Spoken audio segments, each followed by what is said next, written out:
اعوذ باللہ من الشیطان الرجیم بسم اللہ الرحمن الرحیم رضی اللہ عنہم ورضوا عنہ ذالک لمن خشی ربہ صدق اللہ العظیم ان اللہ وملائکتہ یصلون علی النبی یا ایھا الذین آمنوا صلوا علیہ وسلموا تسلیما اللہم صلی علی سیدنا وعلی آل سیدنا واصحاب سیدنا وازواج سیدنا ومولانا محمد وبارک وسلم صلاۃ و سلام علیک یا رسول اللہ صلی اللہ تعالی علیہ وآلہ وسلم۔ باوقار سامعین و سامعات، آج رجب شریف کی 6 تاریخ ہے۔ اس 6 تاریخ کے دن سیدنا حضور خواجہ غریب نواز رضی اللہ عنہ کا وصال ہوا تھا، آپ کا انتقال ہوا تھا، آپ کی وفات ہوئی تھی، آپ کا وصال ہوا تھا۔ اسی سلسلے میں ہم یہاں پر حاضر ہیں۔ حقیقت یہ ہے کہ ہماری زندگی اور ہمارے مشن کے قائد کی زندگی اولیاء کرام سے، اہل بیت اطہار سے، بزرگان دین سے وابستہ ہے۔ اس کے بغیر نہ ایمان باقی رہتا ہے، اس کے بغیر نہ کوئی نیکی بنتی ہے۔ سیدنا خواجہ معین الدین اجمیری رضی اللہ تعالیٰ عنہ کا جو مقام ہے، میں سمجھتا ہوں شاید ہم لوگ اس کو نہیں جانتے ہیں، بس اتنا ہے کہ نام خواجہ کو پہچانتے۔ مقام اور ہوتا ہے، نام اور ہوتا ہے۔ نام کا جان لینا یہ اور بات ہے، اور مقام کا جاننا،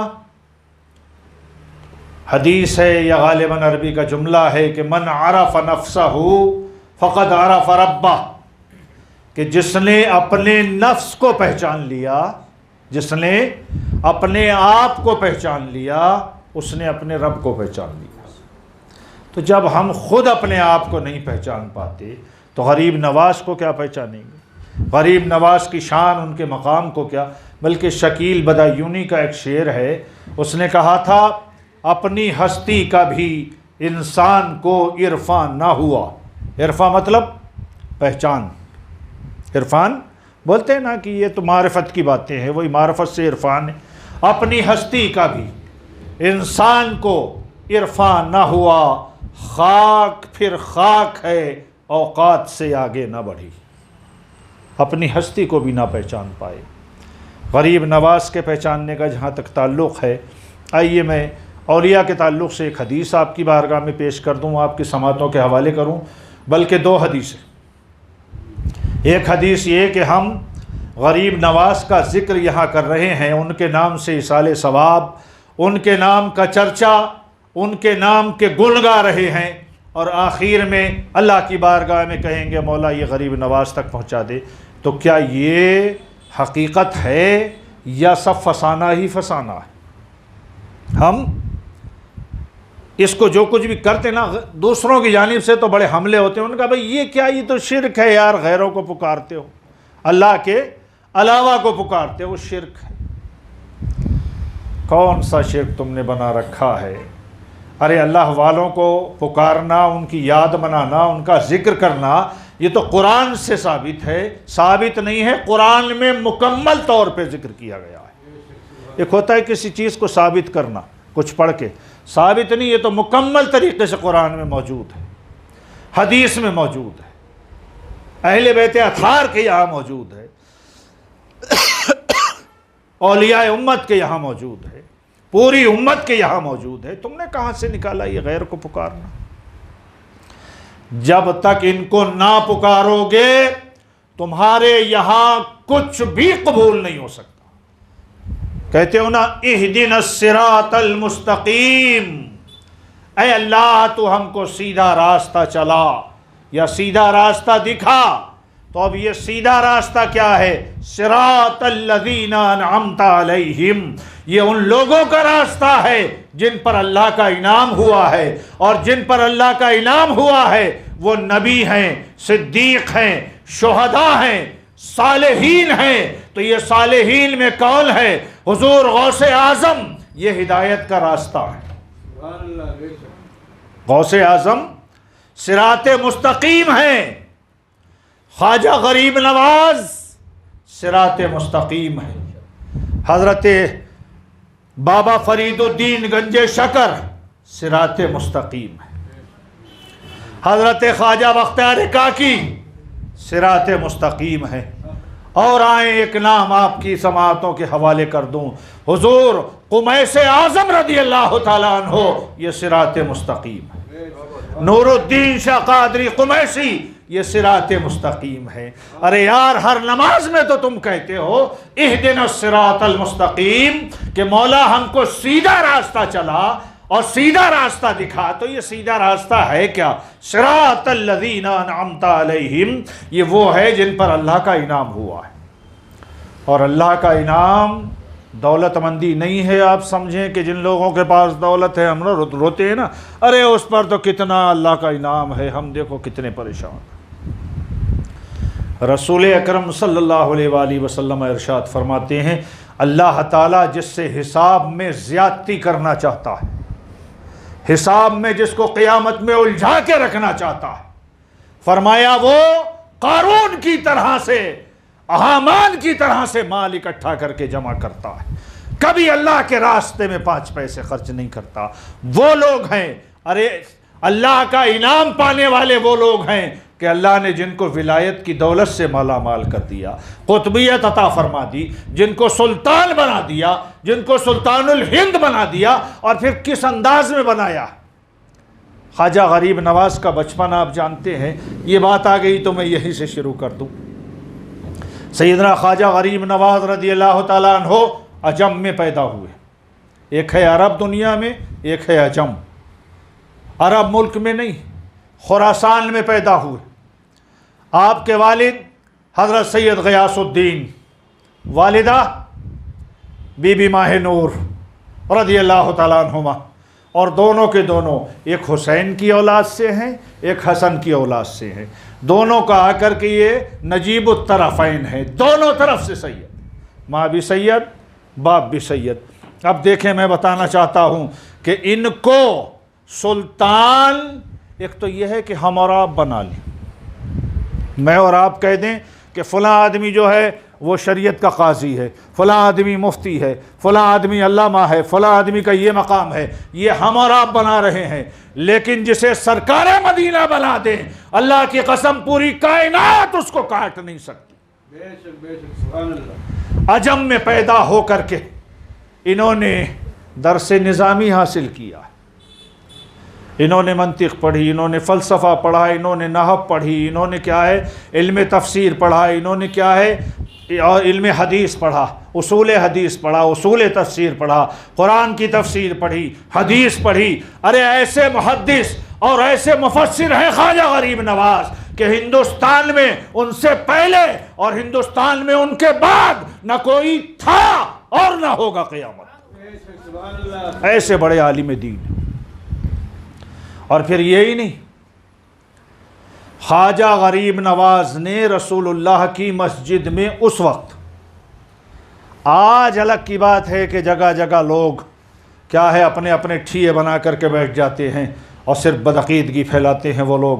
خواجہ غریب نواز نے اس پیریڈ میں، جب کہ یہ گنبد بھی بنا ہوا نہ تھا، مسجد نبوی شریف کے اندر حدیث کا درس دیا، مسجد نبوی میں۔ اور پھر یہ بھی یاد رکھ لیں کہ اس دور کے جو پڑھنے والے لوگ ہوتے تھے نا، وہ ہمارے آپ کے جیسے نہیں ہوتے تھے، اور وہ بھی اہل مدینہ، جن کی زبان عربی، جو حدیث بھی جانتے ہیں، قرآن بھی جانتے ہیں۔ غریب نواز ان کو پڑھا رہے ہیں، اور کس انداز میں پڑھاتے ہیں کہ رسول اکرم صلی اللہ علیہ وسلم کے مزار کی طرف رخ کرتے ہیں اور کہتے ہیں، یا رسول اللہ، آپ کا فرمان ہے لوگوں تک پہنچانا چاہتا ہوں، معین الدین کے قدم نہ ڈگمگا جائیں، جو آپ دیں گے وہی بتاؤں گا۔ جو آپ دیں گے وہی بتاؤں گا۔ مدینے میں ہم سب کا خواجہ، ہندوستان کا راجہ پڑھا رہا ہے، حدیث پڑھا رہا ہے، قرآن پڑھا رہا ہے، رسول اللہ کے روضے کے پاس پڑھا رہا ہے۔ اب جب ان کا تھوڑا وقت گزر گیا تو اب میرے آقا صلی اللہ علیہ وسلم نے ارشاد فرمایا، معین الدین حسن، میں چاہتا ہوں کہ میں تمہیں ہندوستان کا سلطان بنا دوں۔ غور کریں کون کہہ رہا ہے؟ رسول اللہ فرما رہے ہیں، حسن معین الدین، میں تمہیں ہندوستان کا سلطان بنا دوں۔ کسی نے کہا ہے نا، تمہارے منہ سے جو نکلی وہ بات ہو کے رہی، تمہارے منہ سے جو نکلی وہ بات ہو کے رہی، جو شب کو کہہ دیا شب ہے تو دن نکل آیا، جو دن کو کہہ دیا شب ہے تو رات ہو کے رہی۔ رسول اللہ کی زبان سے نکلے اور نہ ہو، یا رسول اللہ جیسا چاہے۔ فرمایا جاؤ تم کو ہندوستان کا سلطان بنا دیا۔ ٹھیک ہے آقا۔ فرمایا راجدھانی کا تعین کرو۔ کہیں پر جب آدمی بادشاہ ہوتا ہے نا تو اس کی ایک راجدھانی بھی تو ہوتی ہے نا، کیپٹل سٹی ہوتی ہے نا۔ آپ کے کرناٹکا کی بنگلور ہے، پوری انڈیا کی دلی ہے، تو اب یہ دلی جیسی ایک کیپٹل سٹی بھی تو چاہیے تھی نا۔ یا رسول اللہ کہاں جاؤں؟ کہا اجمیر۔ اجمیر کہاں ہے آقا؟ میں تو خراسان کا رہنے والا، ادھر سے نکلا نیشاپور پہنچ گیا، بخارا پہنچ گیا تعلیم کے لیے، میں نے تو کبھی سنا ہی نہیں ہے وہ اجمیر ہے کون سی جگہ۔ ارشاد فرمایا نقشہ ہم دیں گے، گوگل میپ ہم دے دیں گے تمہیں، تم سیدھے چلے جانا۔ آقا وہ کیا ہوگا؟ رسول اکرم صلی اللہ علیہ وسلم کی بارگاہ سے ایک انار ملا، ایک انار لے لیا۔ غریب نواز نے یہ نہیں پوچھا کیا کروں اس کا، کھانے کو دیا ہے۔ فرمایا یہ لے کے چلے جاؤ، یہ تمہیں راستہ بتاتا چلا جائے گا۔ آج ہے نا اگر کسی کے پاس میں موبائل ہے نا اور اس نے ڈالا گوگل میپ اور سیدھا نکل گیا۔ تو میں آپ سے پوچھنا چاہتا ہوں، ایک طاقت ہے، طاقت مادی، یہ سائنس وغیرہ یہ جتنی بھی ہیں نا یہ مادی طاقتیں، ایک طاقت ہے روحانی۔ تو اب مادی طاقت دیتی ہے گوگل میپ اور روحانی طاقت دیتی ہے روحانی میپ۔ وہ انار لے کے جو آئے تھے نا وہ روحانی میپ تھا، اسی کے ذریعے سے خواجہ غریب نواز چلے۔ اچھا یہاں پر ایک بات اور بتا دوں میں، ان بزرگوں کے لیے ایسا ہی رہا ہے۔ ہمارے سید فراز محی الدین صاحب قبلہ بیٹھے ہیں، اللہ ان کی عمر میں برکت عطا فرمائے۔ ان کے بزرگ حضرت قمیص اعظم کے والد جب بغداد سے چلے تھے نا تو کیا لے کے چلے تھے؟ ایک لوٹا دیا گیا تھا، ایک لوٹا، کہ اس میں پانی ہے نا، جہاں اس کا پانی ختم ہو جائے وہی تمہارے رکنے کی جگہ ہے۔ اور وہی لوٹا راستہ بتاتا ہوا چلا آیا، اور ساڈھورا میں آ کے رک گئے، پانی ختم ہو گیا، فرمایا یہی ہمارے رکنے کی جگہ ہے۔ خواجہ غریب نواز کو انار دیا، فرمایا یہ انار تمہارے کو راستہ بتاتا جائے گا۔ ایک بات اور کہہ دوں ذوق کی، نہ لوٹے نے ان کو راستہ دکھایا تھا، نہ انار نے ان کو راستہ دکھایا تھا۔ بھئی انار انار ہوتا ہے نا، کیا خواجہ غریب نواز انار سے بھی کمزور ہیں؟ کیا حضرت ابو الحیات اس لوٹے سے بھی کمزور، اس پانی سے بھی؟ حقیقت یہ ہے کہ یہ ہمیں آپ کو سمجھانے کے لیے ہے، ورنہ میرے آقا انار سب انار ہوتے ہیں، لیکن مصطفیٰ جو اپنے ہاتھ سے دے دیں تو وہ الگ انار ہوتا ہے، اس کے اندر ساری چیزیں موجود ہوتی ہیں، جو چاہے اس سے لے لے، جو چاہے اس میں دیکھ لیں۔ اسی انار کے توسط سے، اسی انار کو لے کر غریب نواز لاہور وغیرہ بغداد وغیرہ یہ سب کچھ، میں بات کو بڑھانا نہیں چاہتا، خواتین کا مسئلہ ہے، جتنا جلدی ہو سکتا ہے بات کو ختم کروں گا میں۔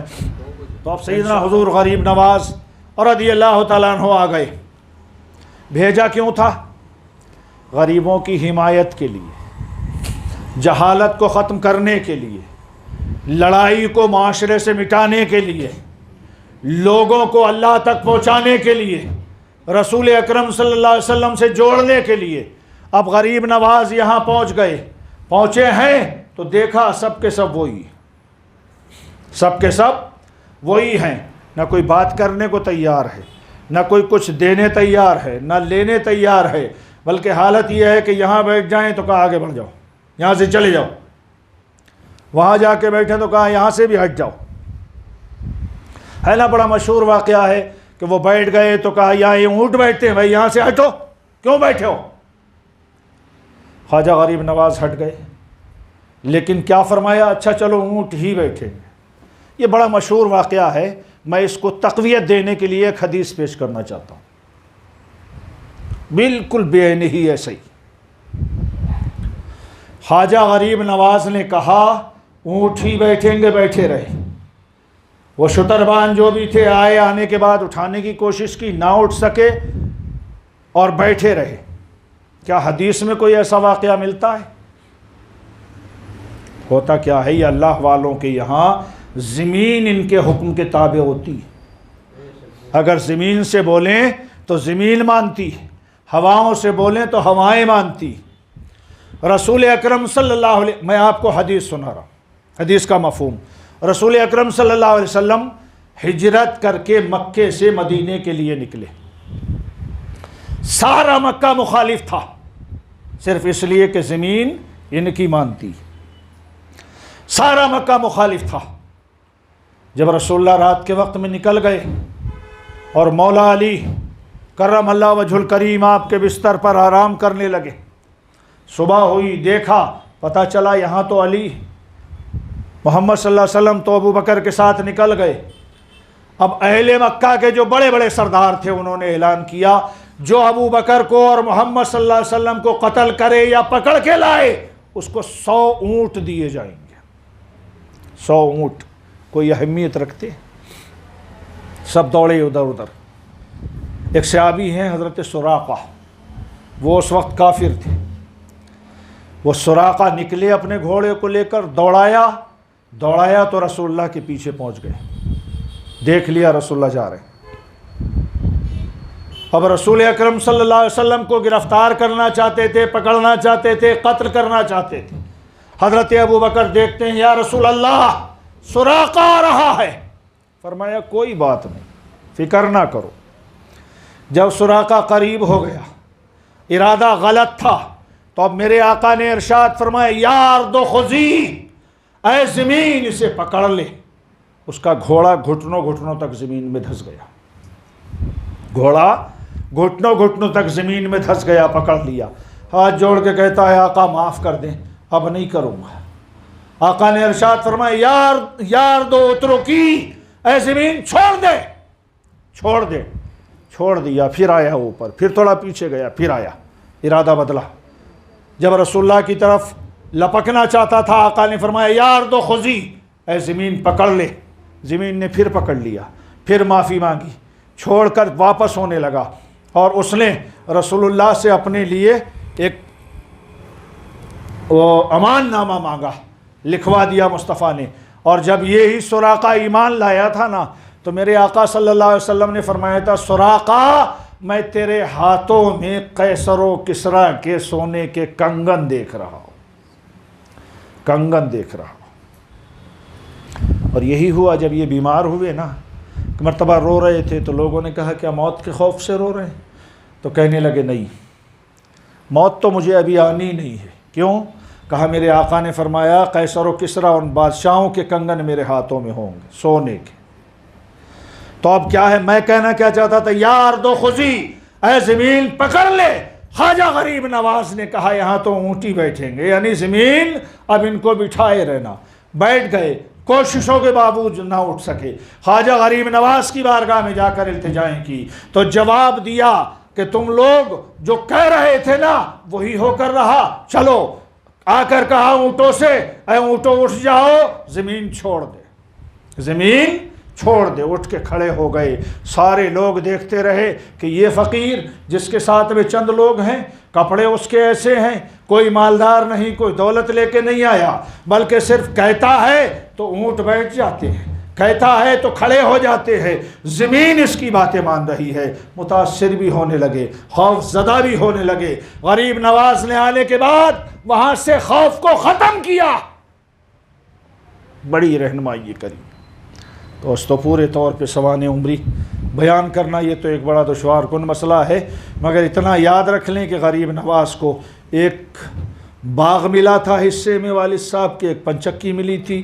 آپ نے مشہور واقعہ سنا ہے کہ آپ باغ میں پانی دے رہے تھے، ایک بزرگ آئے، حضرت ابراہیم قدوس، جب باغ میں آئے نا، مجذوب آدمی تھے، مجذوب تو مجذوب ہوتا، باغ میں داخل ہوئے، غریب نواز پہچان گئے کوئی بزرگ ہیں، میٹھے انگور لے کر آئے، دھوئے، خدمت میں رکھے، انہوں نے کھائے۔ اب انہوں نے اپنی جھولی میں سے ایک سوکھی ہوئی کھلی، کیا ہوتا ہے کھلی، کیا ہوتی ہے؟ رائی، یہ رائی وغیرہ نہ، رائی جانتے ہیں نا آپ لوگ، تو سب جانتے ہی ہیں، ہمارے یہاں اس کو لائی کہتے ہیں۔ اس کو جب پیر کے تیل نکالا جاتا ہے، اس کا جو کھوجڑ بچتا ہے نا، اس کو کھلی بولتے ہیں۔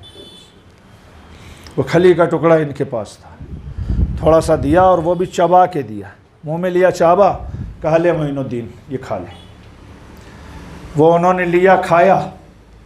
جب تک انہوں نے کھایا نہ تھا، وہ بچہ باغ کا مالک تھا، باغ کی دیکھ بھال کر رہا تھا، اور جیسے ہی وہ ٹکڑا حلق کے نیچے نکلا تو حالت یہ ہو گئی کہ اب اس باغ سے بھی محبت نہیں، اس چکی سے بھی محبت نہیں۔ گئے، امی حضور کرم فرمائیں، یہ سب کچھ بیچ دوں، غریبوں کو دے دوں؟ اور پھر حالت یہ، چونکہ والد بھی پہلے انتقال کر چکے تھے اور اب والدہ بھی قریب میں انتقال کرنے والی تھی، تو یہ سب کچھ بیچا، سب اللہ کے راستے میں قربان کر دیا، اپنے شیخ کی خدمت میں جاتے آتے رہے، بلکہ مسلسل اپنے شیخ کی خدمت ہی کرتے رہے، ان کا بستر، ان کی جوتیاں اٹھا کر لے کر چلتے تھے۔ اسی کی وجہ تھی کہ ان کو یہ مقام ملا۔ اور پھر ہوا کیا تھا؟ شیخ جب راضی ہو گئے، فرمایا معین الدین تو میرا مرید تو ہو چکا ہے، لیکن مرید ہونے کے لیے جب تو تیار ہو گیا ہے تو تیرے لیے ایک راستہ بتاتا ہوں۔ کیا سرکار؟ فرمایا اچھا وضو کرو، تازہ وضو کیا۔ فرمایا 2 رکعت نماز نفل پڑھو۔ بڑی توجہ کے ساتھ انہوں نے 2 رکعت نماز نفل پڑھی۔ ارشاد فرمایا سورہ بقرہ پڑھو۔ سورہ بقرہ پڑھی، 21 مرتبہ سبحان اللہ پڑھو۔ پڑھ لیا۔ کہا ہمارے مشائق چشت میں 8 گھنٹے کا مجاہدہ ہوتا ہے، تم مجاہدے میں بیٹھ جاؤ۔ بیٹھ گئے۔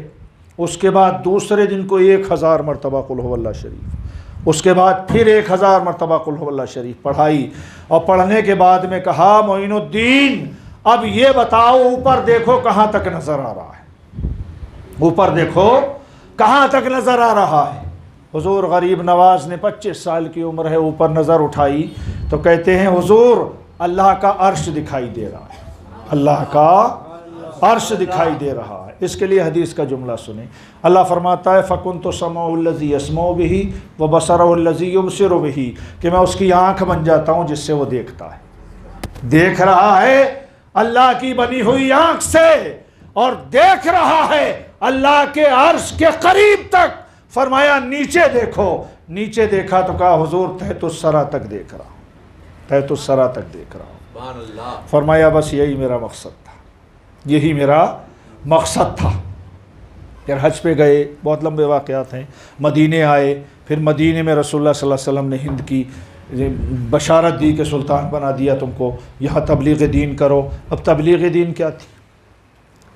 غریبوں امیروں کے جھگڑے ہو رہے تھے، امیر غریبوں کو کھائے جا رہے تھے، ہر امیر اپنی دولت کے نشے میں ایسا مست تھا کہ ہر غریب بیچارہ ڈرتا تھا۔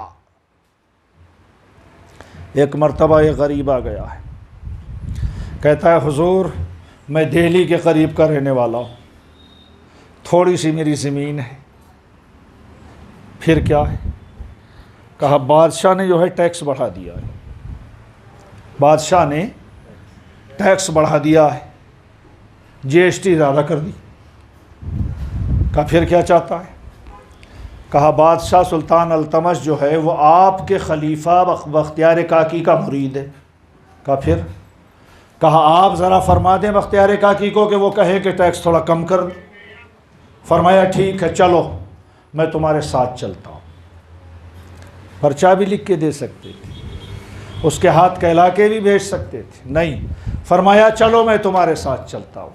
اجمیر سے دلی کا سفر کیا, پہنچ گئے, کسی کو بتایا بھی نہیں تھا.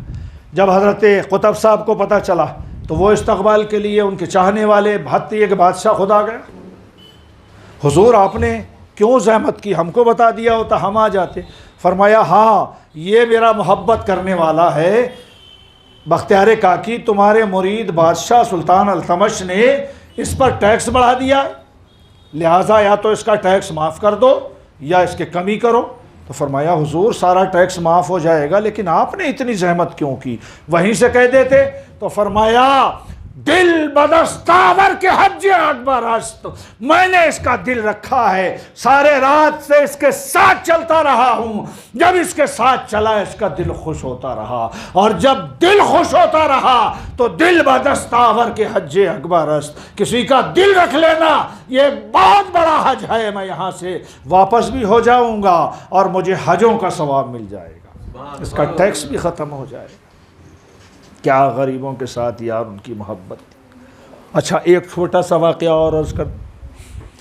حاسدین ہمیشہ رہے, حسد کرنے والے لوگ ہمیشہ رہے ہیں, اور حسد کرنے والوں کی یہ پہچان ہے کہ وہ بدنام کرتے ہیں.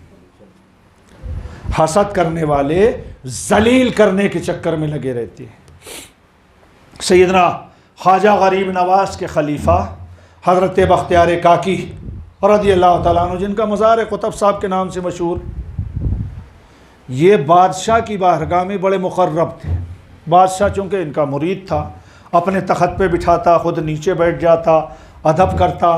تو اب کیا ہے, اس میں کچھ صوفیہ بھی تھے, کچھ عالم لوگ بھی تھے. ان کو بڑا غصہ آتا تھا کہ یار یہ پھٹے سٹے کپڑے پہننے والا, چٹائی پہ بیٹھنے والا, یہ جو ہے ہم کو نیچے بٹھائے پڑتا ہے, اپنے آپ تخت پہ بیٹھ جاتا ہے, بادشاہ اس سے اتنی محبت کرتا ہے. تو اب یہ حسد کا جلنے کا پروگرام شروع ہوا, آپس میں باتیں شروع ہوئیں. تو اس میں سے ایک تھا جو پڑھا لکھا تھا, کہنے لگا ایک کام کرو یار, اسے بدنام کر دو, بادشاہ کی نظروں سے گر جائے گا, بدنام کر دو. کہا کیسا کریں گے؟ فٹ پاتھ پر چلنے پھرنے والی ایک عورت کو خریدا اور کہا بادشاہ کے دربار میں جانے کے بعد کہہ دینا, الزام لگا دینا کہ میرے پیٹ میں پلنے والا بچہ یہ بختیار کاکی قطب الدین کا ہے, اور تجھے اتنے پیسے اب دے رہے ہیں, اتنے بعد میں دیے جائیں گے. اب یہ پیسوں میں خرید لیا گیا. دربار بھرا ہوا ہے, بادشاہ قدموں میں بیٹھا ہے, خواجہ غریب نواز کا خلیفہ تخت پہ بیٹھا ہوا ہے. آ گئی عورت, بادشاہ سلامت, مجھے انصاف چاہیے. کیا انصاف کیا ہے؟ کہا مجھے انصاف دلائیں. کون سا انصاف؟ کہا یہ جو صوفی بیٹھا ہے نا, جس کو تم نے بہت زیادہ منہ چڑھا رکھا ہے, یہ شہر کا سب سے بدماش قسم کا انسان ہے. میں کہا بھئی کیا بات ہے, ایسا کیا بول رہی ہے, سوچ کے بول, زبان سنبھال کے بول. کہا نہیں, یہ میرے پیٹ میں پلنے والا بچہ اس صوفی کا ہے. بادشاہ کی آنکھیں سرخ ہو گئیں, پورا مجمع اچانک بدل گیا. اتنا بڑا ولایت کا دعویٰ کرنے والا. حضور خواجہ بختیار کاکی رحمۃ اللہ علیہ نے نیچے کو سر کیا, رونا شروع کر دیا, آنسوؤں سے داڑھی تر ہو گئی, اور داڑھی تر ہوتے ہو روتے روتے کہتے ہیں غریب نواز, آپ کو میں نے اپنا آقا بنایا ہے, اور مجھے یہ یقین ہے کہ دنیا میں بھی مجھے ذلت سے بچائیں گے اور آخرت میں بھی مجھے ذلت سے بچائیں گے. مرید بھی ہو تو ایسا ہو, اور پیر بھی ہو تو ایسا ہو. اجمیر میں بیٹھا ہے غریب نواز, دہلی سے چلنے والی پکار کو سن لیا, آنے واحد میں دیکھا سارا کا سارا مجمع بیٹھا تھا, غریب نواز کے ہاتھ میں ایک لکڑی ہے اور اسی دربار میں تشریف فرما. آ گئے سارے مجمع نے دیکھا, بادشاہ بھی اٹھ کے کھڑا ہو گیا, حضرت قطب الدین بختیار کاکی بھی کھڑے ہو گئے. حضور دیکھا میرا مرید رو رہا ہے, آنسو بہا رہا ہے, اتنا زیادہ غمزدہ ہے. فرمایا بختیار کاکی غمگین ہونے کی ضرورت نہیں ہے. تو نے اپنا دکھنا اور تو نے اپنا غم مجھے سنا دیا، میں نے اپنا غم رسول اللہ کو سنا دیا، اور رسول اللہ نے میرے لیے آرڈر دے دیا.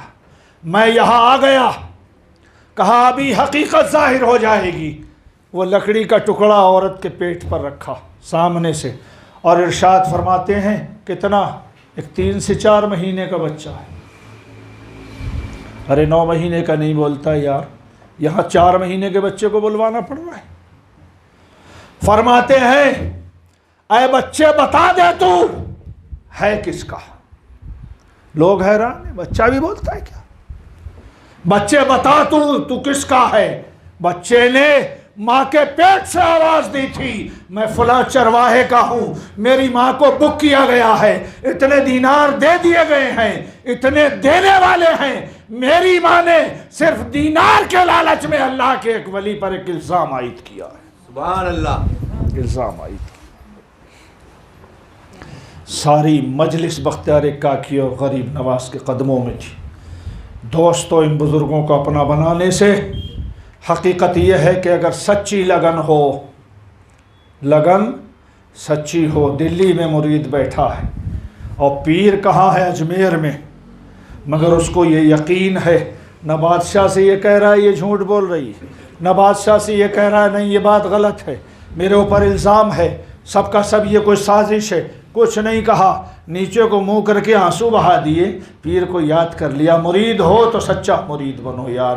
مرید بنو تو صرف دنیا نہیں بلکہ آخرت حاصل کرنے کے لیے بھی بنو، کہ آخرت تمہاری سنور جائے. جب آخرت سنوارنا چاہتے ہو تو دنیا خود بخود سنور جاتی ہے. دنیا خود بخود سنور جاتی ہے. حضور غریب نواز رضی اللہ تعالیٰ عنہ کی ایک بڑی اعلیٰ شان ہے. اور لوگ جب غریب نواز وہاں تشریف فرما تھے، جب بھی جاتے تھے پاتے تھے. آج بھی غریب نواز اپنی قبر انور کے اندر زندہ ہے، آج بھی جانے والے جاتے ہیں اور پاتے ہیں. حضرت حسن بریلوی رحمۃ اللہ تعالیٰ علیہ نے بڑے اچھے انداز میں ایک شعر کہا. وہ کہتے ہیں خواجہ ہند وہ دربار ہے اعلیٰ تیرا، خواجہ ہند وہ دربار ہے اعلیٰ تیرا، کبھی محروم نہیں مانگنے والا تیرا، کبھی محروم نہیں مانگنے والا تیرا.